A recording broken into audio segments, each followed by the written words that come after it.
right, well, welcome to Jockey Talk this time. I'm here joined by Hall of Fame jockey Johnny Velazquez. Johnny, thank you so much for joining me today.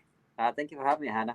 Yeah, so many accolades that come with your name. 3-time Kentucky Derby winner, 18-time Breeders' Cup winner, and especially the 2020 you had with Authentic, Kentucky Derby and Breeders' Cup Classic.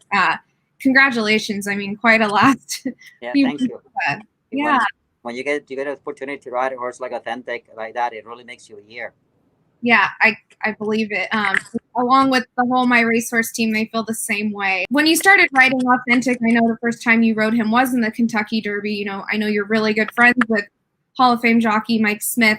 He rode him in the Grade 1 Haskell in July of 2020. What kind of tips did he give you about Authentic? We know he has his quirks. So leading into the Derby, were you kind of concerned about that a little bit?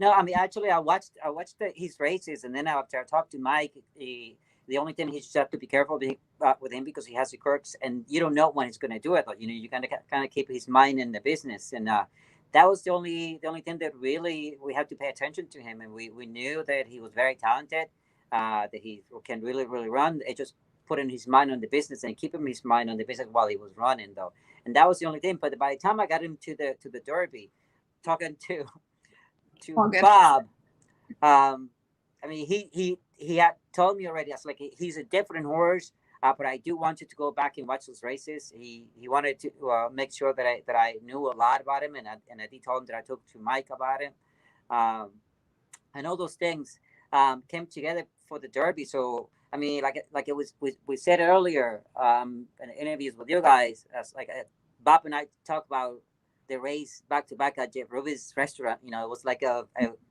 thing that we just had to. We met at Jeff Ruby's and we talked about the races, what what to expect with the races, and what he wanted me to do with the horse, and then by the quarter pole he says but one thing I want you to do, just make sure you got left-handed on him, just make sure you get his attention though, and every day, and the last day he says to me, it's like, are you putting ice in your arm? Just don't left-handed at all, to just save it for him. Oh my gosh! I'm joking. I mean, I just said, Bob, I'm gonna tell you a secret. My left-handed is my better arm, though. Yeah. So, and he started laughing. It's like, she said, don't worry, we have plenty of energy for him. So, I mean, just things that we talked about it make me feel confident that the horse was doing really well, and obviously we knew that he was very talented. It's just about keeping his mind and running. Great. I mean, and I know looking back at the Preakness too, I think I've heard you in other interviews, you mentioned kind of the same thing with Authentic and his quirks, that during that race, I'll let you talk about it yourself, but there was some shadows, I believe, that he saw that kind of caught his mind, right? Absolutely. As soon as we passed by the wire the first time, right away, his mind was not in the business. He passed the wire, and when we passed the tire tracks, when everybody goes to the infield and everything, so that they hire differently. And right away he jumped down one, and I knew then by the second time he saw the shadow from the pole, he started jumping, not jumping, but slowing down. And every time he passed the pole, he slowed down even more. So he definitely didn't concentrate the way he did in the Derby and obviously in the Breeders' Cup. So I mean. He still ran a great race, and the filly, we can't take anything away from her. She ran an incredible race, but he definitely didn't run his race. Yeah, well, I mean, he still ran huge, like you said, and definitely made up for it later in the year. But his quirks, it's really interesting to see his progression, right? Like from his Santa Anita races in the beginning of last year, and then Haskell, and then to the Classic. He really grew up and matured, so it was definitely fun to see. And I'm sure same for you, from the Derby to Classic. I'm sure he matured even in that small amount of time. Absolutely. By the time he got to the Breeders' Cup, he was so much better, and mentally, physically, he always was there. Though, like he was always a nice, strong horse. Yeah. And even though for the Breeders' Cup, I thought he was really tight, like he was really built up for the Breeders' Cup. Though, mentally, as soon as I got on him, he was so much ready, so much ready than when I rode him in the Preakness. I definitely knew the horse that I had on the Derby. It was coming back definitely for the Breeders' Cup. And then, I mean, obviously shadows, all that stuff completely changed on the racetrack, the day of the racetrack. So that helped us a lot as well. So he concentrated in the things he needed to do, and he allowed me to do it, though. So it's really, it's a dream come true. Yeah, I can only imagine. I heard that maybe you might have named a recent boat after a certain horse. Can you tell us a little bit about your recent? Yes. Actually, I'm unauthentic right now. You this is are? this is Amazing. this is where I am right now. Okay. So yeah, was that a purchase you bought yourself like after the classic? No, actually, we bought it before the classic, but we had not changed the name yet. Okay. And after, I mean, I didn't know this. This is after the races, and then we went to dinner, and all of a sudden we started talking about the boat, and my wife and kids said, "Well, it's going to be authentic." It's like, wait a minute, who's authentic?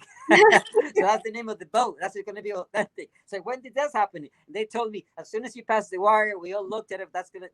That's the name of the boat. Authentic. I mean, I love it. Hopefully we can share, I think, some photos with everyone. I might have you send me a picture of the name of the boat, but how awesome and what a great way to remember all those memories with authentic. I mean, you're sitting on authentic during this interview. So I am on authentic right now. Yes. I love it. To get into a few questions about just race riding, with particular horses such as authentic, but how do you decide to play a certain race such as like the Breeders' Cup Classic or the Kentucky Derby? What goes into like from the second you get into the gate, to the race? Well, you obviously do your homework and see what the competition looks like. It was about what can we play, and to the truth, Bob already had told me that we want to be on the lead. Obviously he had the speed. It wasn't a lot of speed other than the other horse that Bob had in the outside that Reside was riding, and I said, like, well, let's do something. You want me in the lead, you got to make sure the other one doesn't chase me at least for the first quarter of a mile. I mean, I'm faster than he is, and I told him we are faster, but I don't want him to be chasing me, and then we give the race to somebody else. Yeah. So we wanted to ride the race as a proper way, not giving it away either. And that was the strategy basically, because we were the speed in the race, and let's take advantage of it. But let's not kill one another and give the race to somebody else. And that was the concern I had in the race, and that's the way we played it out. Let's ride to win, not to go and kill one another. Yeah. And obviously, he was the best horse anyway. Yeah. So in the Breeders' Cup Classic, let's say when you hit the final turn, were you ever concerned that they were going to catch you, or you just knew you had it? No, I mean, he always gave me the feeling that he was fighting every step of the way. By the time we got down the stretch, that when I put my whip left-handed, he knew right away. It was an instant reaction of him that, oh yeah, I'm there for you. I'm there for you. And the feeling that you get when you ask a horse, to respond for you, is incredible. And that's what he did. I mean, as soon as he saw it, he responded right away for me. And every time I asked him for a little more, he gave me more. So I was very confident, really. Great. I mean, what a pair you guys made. I loved watching you two together. And, I think, like I said, the My Racers community, what a ride for them, right? To have a Kentucky Derby winner, Breeders' Cup Classic winner, other grade ones. If you could give them a quick message, what would you say to the 5,000 plus authentic owners? Oh my God. I mean, I am so honored, and I'm so appreciated that, they are here in the game. And what a year for all of us. I mean, it's incredible. Just to have a horse like him, it's a dream come true. And thank you, and hopefully we can win a lot more races. I mean, it's going to be really hard to replicate, authentic, but we can win a lot of races, though.